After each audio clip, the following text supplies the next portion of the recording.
I noticed in the last week, the air, and there's really no other way to say this, but the air feels very thick, really heavy. And the last couple days, we had to come indoors. I mean, it was pretty intolerable. ADAPT 2030 Mini Ice Age Conversations covers changes in our climate due to a new and intensifying grand solar minimum, and the media overlooking, downplaying, or burying cold weather changes occurring on our planet. This is in order to keep the global warming agenda steaming full speed ahead. I do this podcast and radio program because we need to begin conversations on how to adapt our food growing strategies long before 2030 as agricultural zones shift, affecting global crop output. But very few mainstream media outlets are talking about the most important issue of our time: cold weather crop losses. Our sun is going through a 400-year cycle, which has effects on our weather patterns as our magnetosphere weakens and the jet streams go out of flow. It's not CO2, it's not you, it's the sun. Are you ready to thrive in the grand solar minimum? Then join me for Mini Ice Age Conversations. I'm your host, David DuByne. Good morning, good evening, good afternoon, wherever you are on this planet.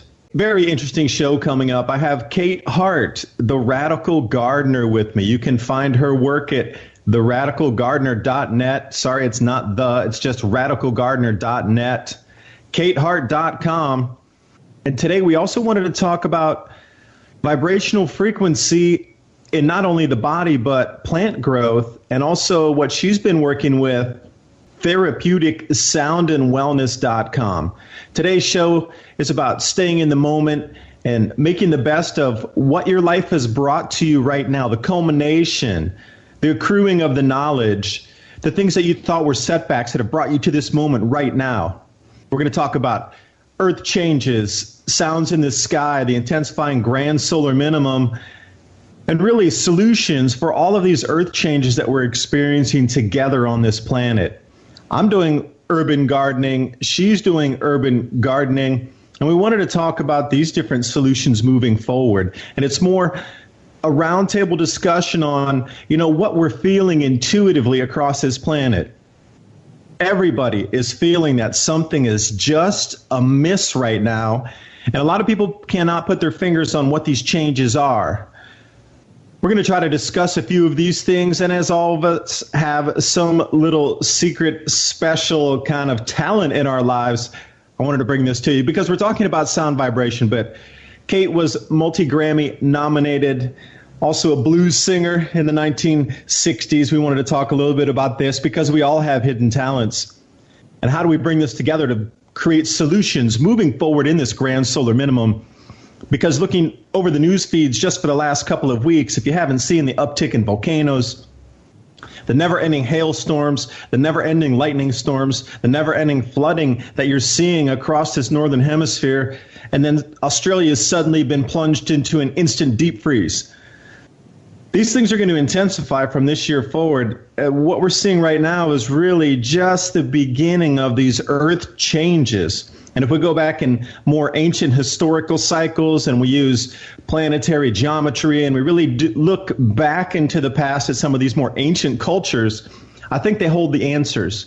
They have the keys to unlock some of what we're going to see moving forward in terms of earth changes. So, Kate, I welcome you to the show. Thank you for your time today. And I know our listeners are going to get an enormous amount of information about preparing for all these changes that are coming.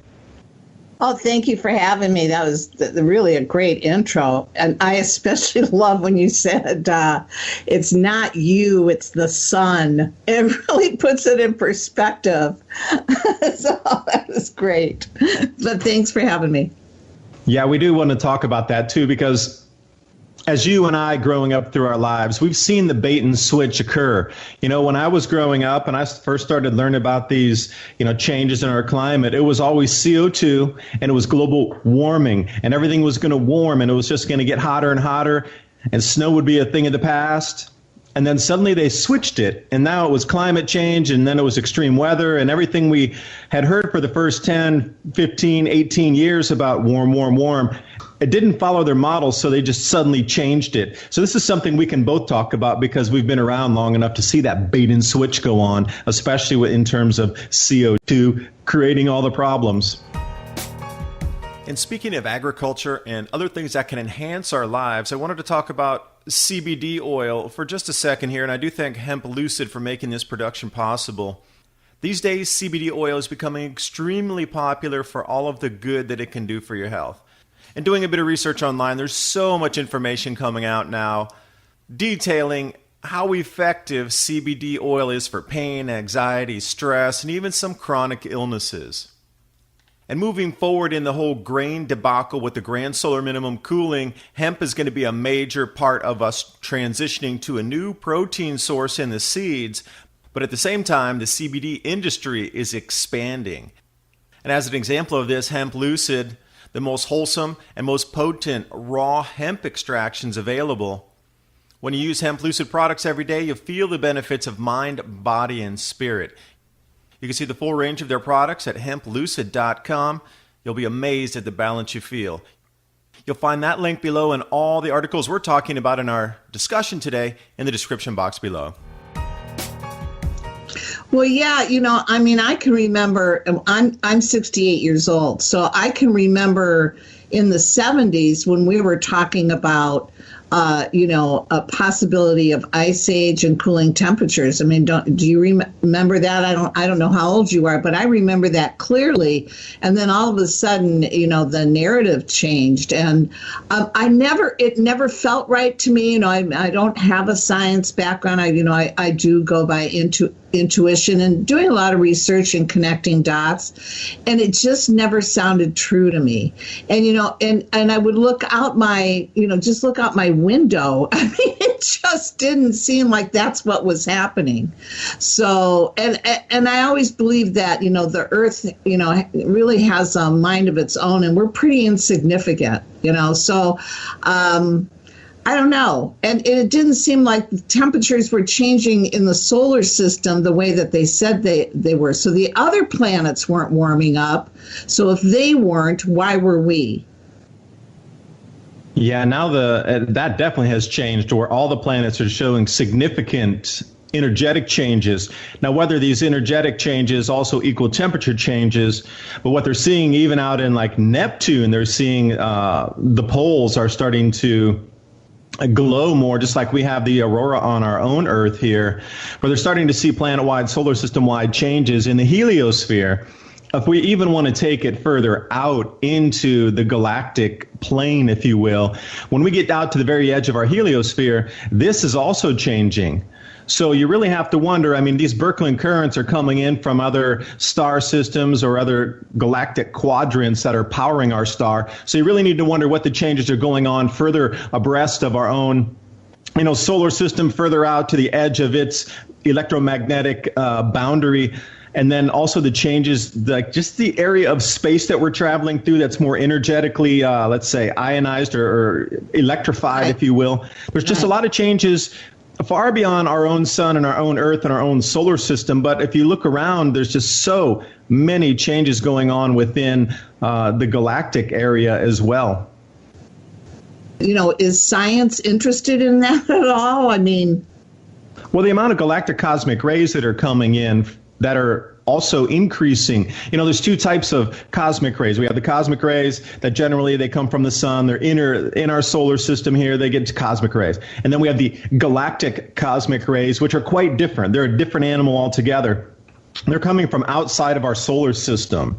But again, it's just when our sun is more highly output state, if you will, our magnetosphere is much, much tighter. And this does not allow cosmic rays to bombard our atmosphere and create all these clouds that we're seeing now. So when our sun goes into a decreased activity state, our magnetosphere weakens. And we have a huge uptick in cosmic rays and galactic cosmic rays that are allowed to, what would normally be deflected, shall we say, is now allowed to enter our atmosphere. Well, this is the same with the heliosphere, far out. What our what the sun's creating is a bubble around our solar system itself further out. This is also weakening, so more galactic cosmic rays are coming in through that as well. So that's why there's just so many galactic cosmic rays and such a giant uptick now, is because not only is our own magnetosphere just in the local system from our sun to the Earth, but then when we go further out to that boundary of the heliosphere, that's also becoming very weak, and so many more galactic cosmic rays are coming in. So yeah, people are studying this, and they're finding, especially with Ulysses, these different spacecraft that were further out, Voyager, they're coming out to these boundary levels now that are like, well, now we can really see why the galactic cosmic rays are increasing at such a rate. Where do you do your gardening? Where do you do your urban garden?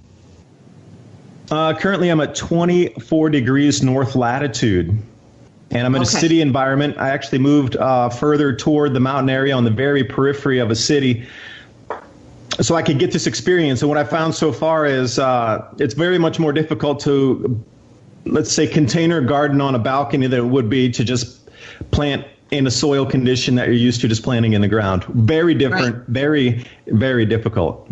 Yeah. Well, the reason that I'm asking is because, just where I am, I'm 10 miles north of Detroit. So I'm in one of the suburbs of Detroit. And I noticed in the last week, the air, and there's really no other way to say this, but the air feels very thick, really heavy. And the last couple days, we had to come indoors. I mean, it was pretty intolerable. So that's what I asked. I mean, have you felt, just being in the garden growing plants, are you feeling that there's a real shift in just how it feels? I could say yes, but I'm out here in Asia, so there's more localized, I don't know if it's ash or something in the air, but the air is a little different this year, especially with the dust storms that came rolling off of China. Oh, okay. I mean, those dust storms blew from Tibet, literally thousands and thousands and thousands of miles, coming east all the way out into the Pacific. And then there's these strange weather front over Asia today that plummet. Temperatures we're going to use Celsius here. So the normal temperature in the last few days, it's been 35 to 37 degrees, which is in the 90s. And then today it's down in the 70s. I mean, there was a 20-degree Fahrenheit temperature drop overnight, and this weather front that's coming through right now is going to keep it as such and even drop it a little further over the next day or so. So yeah, these changes are all there. There's just, people are also, I talked to the old timers because, where I moved out, I moved right to the very edge of the city that is bordering on where the mountains start. And when you go hiking out my back door, I'm also doing two things. I'm learning how to forage in the forest with a couple old timers. At the same time, I'm trying to grow things on my balcony. So between doing my videos, I try to work on the garden. But anyway, going back to talking about the old timers, the farmers are around here. They all have their little plots of land, up in the hills here, about maybe 300 to 400 meters, about 1,000 to 1,200 feet. And there's a lot of old families that have land up here that have had it for 200 years or so. Anyway, I talked to them, and they also say that something's changed. The sun's hotter, their plants aren't growing as well. The weather's, the rain feels different, and they also see something different happening around with their, I guess, the gardening mechanisms they have. And especially this winter was really much colder than usual. And they talked about when their grandparents, you got to understand that these people are well older than you. They're in their 80s, early 90s, and they're talking about when their grandparents, when it got really cold during their grandparents' time out here in Asia. Well, I'm in a part of Michigan where the lousy weather really misses us. I'm in the south. Of course, it's like the southeastern part of Michigan. So we're very protected by the lakes. Where we sit, it's like we kind of sit in a little donut almost. So definitely the ambient temperature, like it was colder longer, because things were so cold around us. If you go, I think I'm sitting on like the 41st latitude, but if you go up to like 43, I actually did a YouTube show on it. If you just, each time you go up a degree, it was a drastic difference in the weather. I mean, there were parts of Michigan that got, something like 515 inches of snow last year, and we got 50. So and we haven't, we don't have tornadoes that come through this area. There hasn't been any flooding. The temperatures have been, for the last week and a half, couple of weeks, have been in the 80s, which is a little warmer than May usually is here. So the weather's been pretty good. I've never had everything grow as well as I have this year. Now I'm doing things a little bit differently this year, and I do a lot of container gardening, a lot of, buckets, you name it. If I can grow something in it, I do. But, I did a different kind of soil mix. I use sound now. I plant according to the Rudolf Steiner calendar. I mean, I really buckled down and tried to do it all, not just right, but, use some cutting edge things. And it made a huge difference. I mean, I have so much food growing, I don't know what I'm going to do with it all. So, it's been good. It's good so far. Yeah, and that brings back to the point, when we're talking about these changes in the grand solar minimum and moving forward with your own food production, and just as not in a fear or paranoia based thing, but just being able to grow your own healthier food compared to what you're going to be buying in a supermarket, regardless of all these changes going on across the planet, which are plentiful to say the least. Just having this skill to grow your own food so you can supplement and have some of your own fresh vegetables, etc., where you know where it was grown, where it came from. There's such a huge difference in your life in terms of quality food that you're putting in your body. Well, not just that, David. It's really about, I think people really, to have a disconnect about the food that you eat and what it takes to feed you, I think is a dirty, rotten shame. I always say to people, you really need to know what it takes to feed your fat ass. I mean, it's really true. I remember when I was, I lived on Harson's Island before I moved to this city, which is an island that sits in the middle of Lake St. Clair. And I had 18 raised beds and a produce stand. And so I grew a lot of foods that I wouldn't normally grow. Like watermelon is a luxury. It takes a lot of room and, it takes forever to grow. That watermelon, it takes forever to grow a watermelon. And, when you see what it takes to grow some of these vegetables and fruits, you get such a healthy respect for the work that goes into it, just from nature's point of view. And so that is something I think people really need to see and really experience. And if you do it yourself, you understand how much work it is, and you're not going to waste food. You're not going to throw food out. You're going to learn how to cook. I mean, it really is the way to go. In Russia, when they went through their when the whole kind of meltdown of the system, when after Gorbachev, the people would have starved to death, and the reason they didn't is because everybody had a little garden. And when you look around, nobody has a little garden around here. Yeah, and there's a concerted effort in the United States, at least, to outlaw gardens, especially in your front yard. So the governments are working actively to try to reduce the amount of gardeners that there are in the United States. And you've seen again and again, if you go to Mike Adams' site over there, Natural News, how many stories are coming out of people being arrested for raw milk, and whether it be goat milk, cow milk, whatever it might be. They're trying to shut down the raw dairy farmers. And also when people get to the level, when you were talking about 18 raised beds and growing a lot of food, once people reach this level, it seems that the county or the city or state government will come in and then shut them down because they're producing too much food. And this seems to be the opposite of what we should be encouraging at the moment. I mean, when you have all this extra food, where are you going to store it? talking about opportunities in the grand solar minimum, when we have all this extra food that you're growing, the shelf life on a fresh vegetable is short. So how do you turn that into something with longer term food storage? So how do you take, let's say, a squash, a zucchini? Those are very watery, so they go bad rather quickly. So how do you turn that into something that can be kept for 2 weeks, a month, 2 months down the way? You're going to have to dehydrate that. You're going to have to do something. But this is a whole niche in itself, right, on how to prepare that food. Let's take a minute to talk about one of the sponsors of Mini Ice Age Conversations podcast, Hemp Lucid. I actually wanted to talk about hemp a little bit myself because I believe that the transition of agriculture in the grand solar minimum is going to involve hemp for different protein sources and also fibers, as some grain crops go offline due to cold encroaching in the grow zones. And this is why I feel confident recommending Hemp Lucid over other CBD brands. And hemp is truly an amazing plant. We've been using this since antiquity. It's a versatile plant in nature. It has fiber, it has protein, has everything we need as a human species. Now, in 2014, there was a congressional farm bill where industrial hemp was reintroduced as an agricultural commodity in the United States. Through the millennia, the benefits of the hemp plant were well known.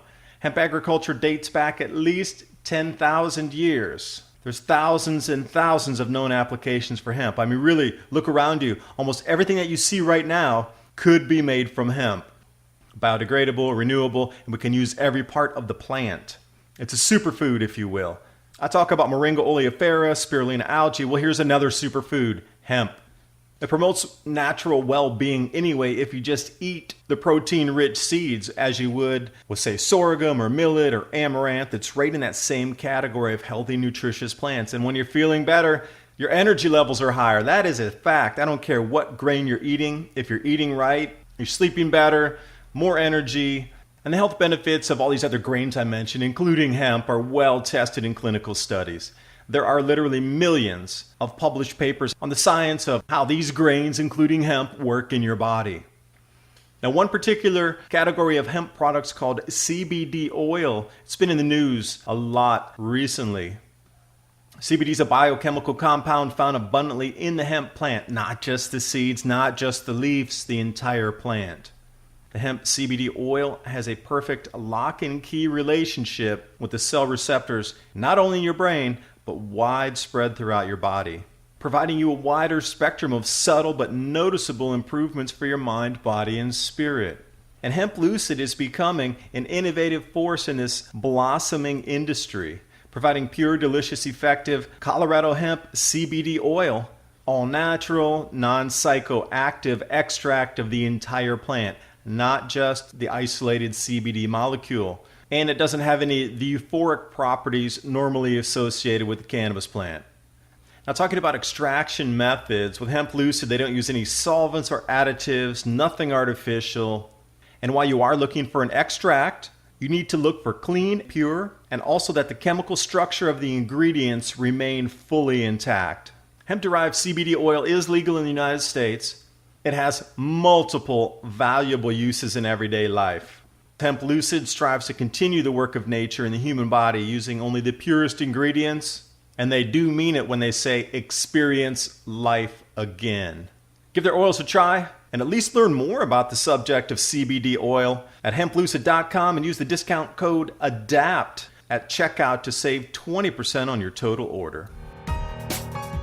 That's right. Yeah, that is what I'm doing. So you can dehydrate everything. I have my dehydrator set up in my garage, which we're actually turning my garage into a greenhouse at the end of the summer, and continue with the growing thing. But I just start. I'm going to start dehydrating. Actually, this weekend you dehydrate lettuce, spinach, kale, all of it, because you can throw it into soups. All you need is water, and so you still have your nutrients. And so that's how I'm doing it. That's how I'm dealing with it. So I have a place where I keep all my food. I've been, prepping food for 10 years. I lived on an island, and when you live on an island, you make sure that you have more than what you need, because we were iced in a lot. So, but I've always had a sense to prep.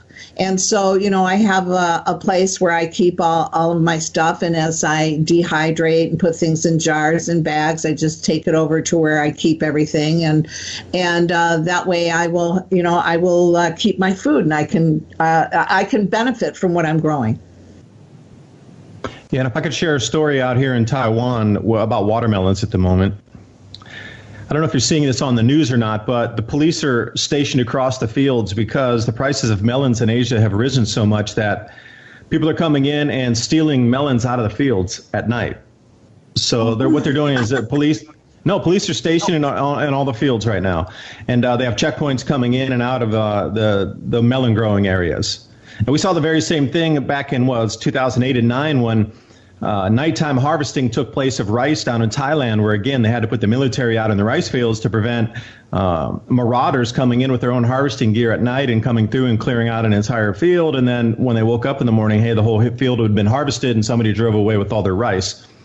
But here we are, 2018, and we have police in the fields in Taiwan preventing theft of watermelons and different types of melons. That's kind of a scary thing that the prices are rising that much where they're putting police. Now, what happens when the shortages really start to come, or when food prices really start to spike?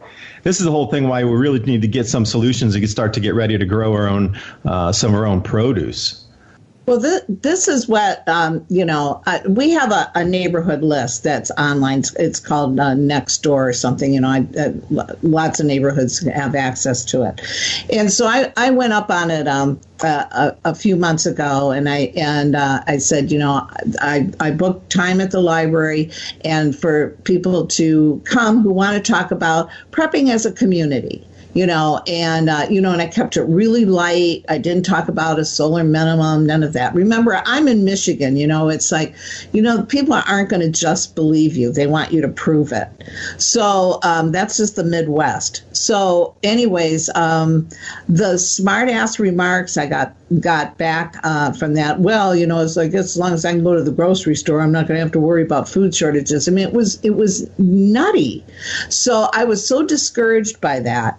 And then, about a week ago, I thought, I cannot let this go. I have to try again.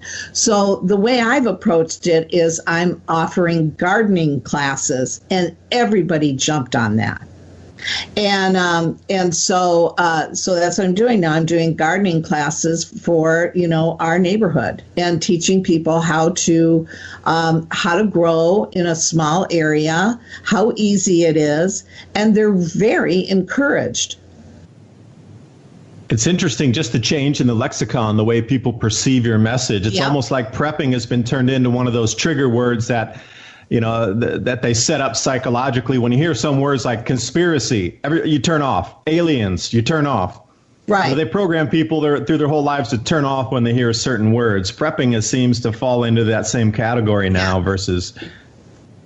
Yes, you're right. It does. So, so that was a lesson for me, because, I can be pretty forthright about things. And so I just, I thought, okay, I just need to come in here with, not come in here with a hammer, and come in with kind of a soft light, and just, just share what I know. Listen, there's other gardeners know a lot more than me, but I know how to grow and keep it simple, and so people don't feel overwhelmed. And the first thing people ask is, oh my gosh, it's just so much work. And I always tell them, just start with one raised bed.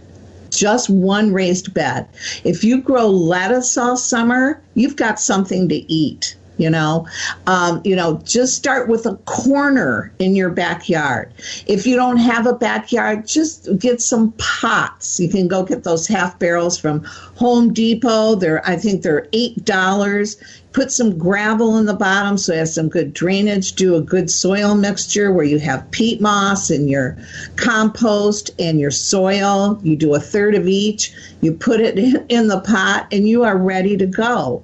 And so it can be really, really simple, but people are overwhelmed in lives that already feel overwhelming. So what I'm trying to do, and doing it on my YouTube channel, is you can do this. This is really simple. Let's just start simple. Okay, here's some good seeds. Here's where you should buy the good seeds. Here's where you go to get inexpensive soil. Here's what you do. So I'm just really keeping it basic, and people are gardening. You know, I can tell you 10, 15 people have been influenced by what I've said, and they're gardening. So that's I'm really proud of that. And I do thank Hemp Lucid for making this production possible. The most wholesome and most potent raw hemp extractions available. You can see the full range of their products at hemplucid.com. You'll be amazed at the balance you feel.